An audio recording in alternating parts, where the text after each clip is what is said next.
Hi friends, this is your Kiran. Welcome back to Sports Dictator channel. IPL 2025 mega action అయితే ఉంది. And mega యాక్షన్లో ప్రతి team కూడా కంప్లీట్గా ఒక 80% టీం అయితే చేంజ్ అవుతుంది.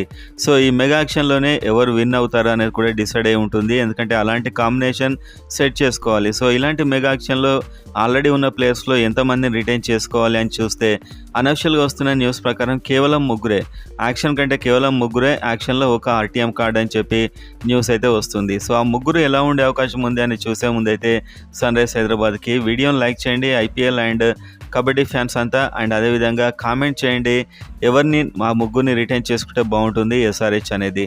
సో వీడియోలోకి వెళ్ళినట్లయితే మనకు 2022లో మెగా యాక్షన్ జరిగినప్పుడు సన్ రైజ్ హైదరాబాద్ అనూహ్యంగా Kane Williamson and Samad and Umran Malik వీళ్ళని మాత్రమే రిటైన్ చేసుకుంది.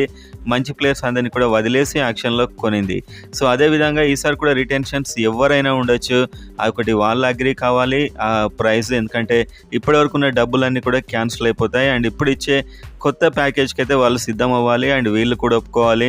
ఇలాంటి వివాదాలు ఉంటాయి కాబట్టి ఎవరైనా కూడా దానికి ఎవరైనా రిటైన్ కావచ్చు, మనం ఎక్స్పెక్ట్ చేసిన ప్లేయర్ కాకపోవచ్చు కూడా ఒక్కొక్కసారి. సో నా గెస్ట్ ప్రకారం అయితే ప్యాట్ కమిన్స్ని ఎట్టి పరిస్థితిలో రిటైన్ చేసుకోవాలని నేను అనుకుంటున్నాను. ఒక కెప్టెన్గా అతడు ఫైనల్ దాకా తీసుకొచ్చాడు. అండ్ నెంబర్ 2లో హెన్రిచ్ క్లాసెన్ ఇలాంటి వికెట్ కీపర్ బ్యాట్స్మెన్ ఒకవేళ యాక్షన్లోకి వెళ్తే దొరకడం మళ్ళీ కష్టం. And Abhishek Sharma opener and ఒక ఇండియన్ ప్లేయర్.